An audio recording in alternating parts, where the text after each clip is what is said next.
welcome back to Daily Dose of News. Let's begin. Alphabet becomes the second company with India-born CEO to hit $1 trillion in value. Well, Sundar Pichai led Alphabet on Thursday became the fourth US company ever to hit $1 trillion in market value and the second overall led by an Indian-born CEO after Satya Nadella led Microsoft.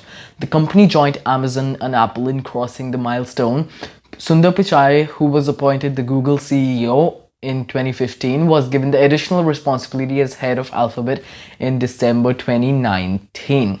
Well, that is some extremely elaborated news. I don't really think that I can elaborate any further on that. But all I can say is that is awesome. Like Sundar Pichai, he's doing a really good job as the CEO of Google and now even Alphabet. And I hope that everything goes well with them because to be honest, all of these companies, Microsoft, Apple, Google and Amazon, they are a huge part of almost everybody's lives, and it's good that they're progressing. It will only benefit all of their customers, so that's good for everybody. Kagiso Rabada has been banned for one test over provocative celebration of Root's wicket.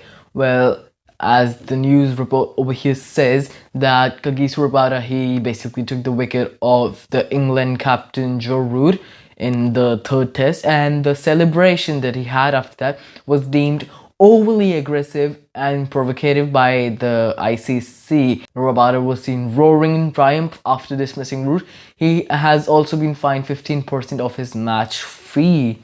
Well, I guess that is a bad decision on ICC's end because, come on, like, the guy, he just took a wicket and it's totally natural and alright for him to celebrate in any way that he can. Like, it's not like he had some physical contact with the player, the other team's player, or he didn't even do anything else that was illegal as per the rules of cricket go. All he did was just celebrate something that he achieved, and there shouldn't be anything that's wrong with that. And I really think that ICC took an extremely radical decision that they really should not have. China's birth rate in 2019 hits the lowest level since the country's founding. Well, according to government data, the birth rate stood at 10.4 rate per 1,000 people as it fell for 3 consecutive years, even after the government relaxed the one-child policy that the country had, which basically kind of said that if people have more than one child, the second child would not really be treated as too much of a priority in the country.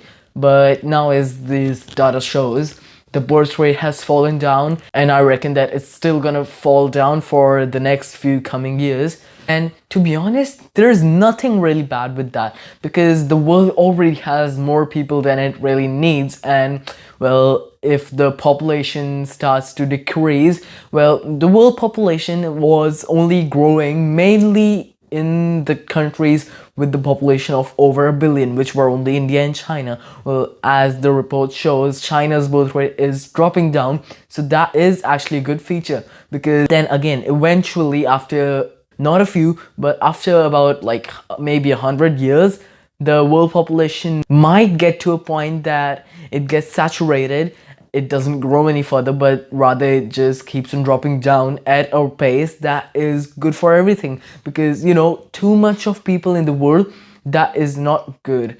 But this is actually something good on China's part. Now, the only country that in my opinion should work in a similar way is India because, again, India has one of the most growing rates of population and they really need to get in some policies that kind of helps it slow down. And guys, I can't seem to find any more news, so I guess that has to be it for today. I'll catch you all tomorrow, and till then, goodbye.